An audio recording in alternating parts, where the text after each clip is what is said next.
નમસ્કાર દર્શક મિત્રો, બ્રેકિંગ ન્યૂઝમાં આપનું હાર્દિક સ્વાગત છે. આપ જોઈ રહ્યા છો ગુજરાત ન્યૂઝ 24.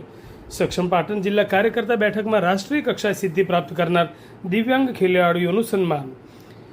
બહેરામુંગા શાળા પાટણના સહયોગથી સમદ્રષ્ટિ ક્ષમતા વિકાસ એવં અનુસંધાન મંડળ એટલે કે સક્ષમ પાટણ જિલ્લા શાખા દ્વારા સક્ષમ કાર્યકર્તા બેઠક તેમજ દિવ્યાંગ ખેલાડીઓ દ્વારા રાષ્ટ્રીય કક્ષાએ રમતગમત ક્ષેત્રે ઉત્કૃષ્ટ પ્રદાન કરનાર રમતવીરોને સન્માન સાથે વિવિધ ઇનામો આપી પ્રોત્સાહિત કરવામાં આવ્યા. શાળાના આચાર્ય અને સક્ષમ પાટણ જિલ્લા ઉપાધ્યક્ષ ગેમરભાઈ દેસાઈએ સૌનું શાબ્દિક સ્વાગત કરી કાર્યક્રમને રૂપરેખા આપી હતી. સક્ષમના પાટણ જિલ્લા સચિવ રાજેન્દ્રસિંહ ઝાલાએ મંડળનો પરિચય આપતા કહ્યું હતું કે સક્ષમ એ દિવ્યાંગ વ્યક્તિઓના સર્વાંગી વિકાસ હેતુ સમર્પિત એક રાષ્ટ્રીય સંગઠન છે. તેની સ્થાપના 18 વર્ષ પહેલાં મહારાષ્ટ્ર રાજ્યના નાગપુર ખાતે 20મી જૂન 2008ના દિવસે કરવામાં આવી હતી. વર્ષ દરમિયાન સૂરદાસ જયંતિ, રક્ષાબંધન ઉત્સવ, નેત્ર પખવાડિયું, વિશ્વ વિકલાંગ દિવસ, લુઈ બ્રેઇલ જયંતિ, સક્ષમ સ્થાપના દિવસ તથા દિવ્યાંગો માટે વિવિધ આંદોલનાત્મક કાર્યક્રમો કરવામાં આવે છે.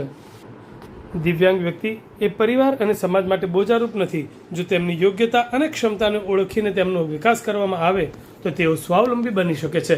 આ કાર્યક્રમમાં જિલ્લા સમાજ સુરક્ષા અધિકારી શ્રી S.V. વાગડોદા, શાળાના માનદ મંત્રી દેવેન્દ્રભાઈ સાલવી, વહીવટી અધિકારી ઉષાબેન બુચ વગેરે સક્ષમ દ્વારા દિવ્યાંગ વ્યક્તિઓ માટેની પ્રવૃત્તિઓને બિરદાવી રાષ્ટ્રીય કક્ષાએ વિજેતા ખેલાડીઓને અભિનંદન પાઠવ્યા હતા. સક્ષમ મહિલા સંયોજક વર્ષાબેન જોશી, શાળા પરિવાર, વિદ્યાર્થીઓ તથા સક્ષમ કાર્યકર્તા મિત્રો આ કાર્યક્રમમાં જોડાયા હતા.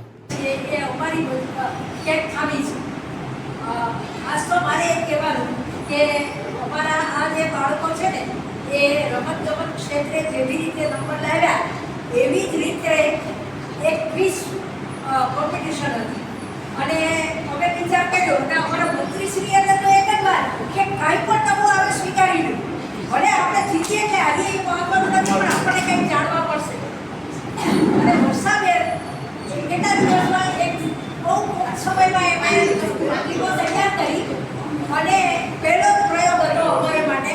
છતાં પણ ગુજરાતમાં અમારી ટીમ બે ટીમ સિલેક્ટ થઈ અને એ બે ટીમ સિલેક્ટ થઈ અને ગુજરાત લેવલે જ્યારે ગયા ત્યારે ગુજરાતથી જે છે પાછું એને જવાનું હતું બેંગ્લોર